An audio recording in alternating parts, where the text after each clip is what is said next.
And we'd actually like to direct the attention to those of us white folks who are in the room. We have 5 things that we'd really like you to be aware of as we move throughout this meeting.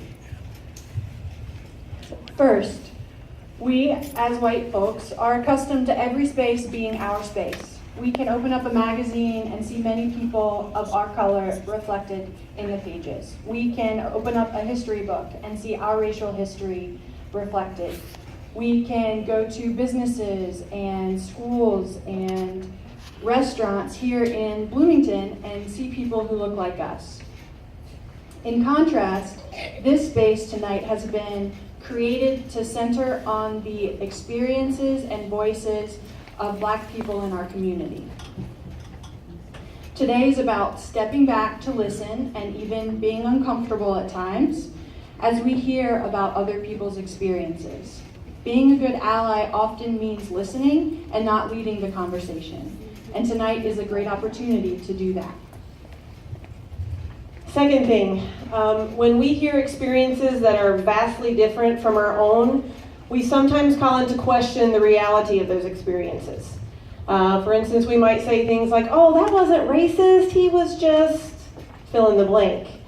Today, when you hear experiences from community members, we encourage you to really challenge the assumptions that you might have.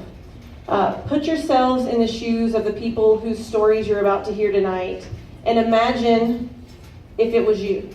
Affirm the stories that are being told here. You might have some initial gut reactions. We want you to pay attention to those. We all have unconscious biases, every single one of us. We all have stories that we fabricate in our minds about people that we don't know. And as allies, we really need to challenge those biases and assumptions in order to truly understand the experiences of anyone who's going through something different than what we have. Third, many of us could probably agree that we were taught to respect the authority of police. But that often binds us to the ways that this system criminalizes people of color. Tonight, you're going to hear some criticism of current policing policies, and you're going to want to defer back to that idea of respectability. We encourage you to think critically about those policies and to question power structures that do not provide equity to everyone in our community. Fourth, we're almost finished. Most of us have probably been socialized to avoid tense conversations, especially when it comes to race and racism.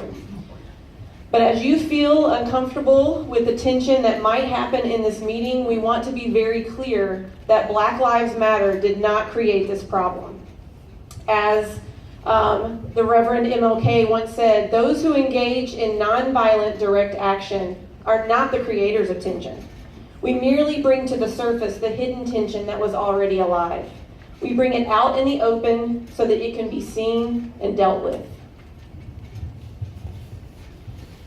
Fifth and final point.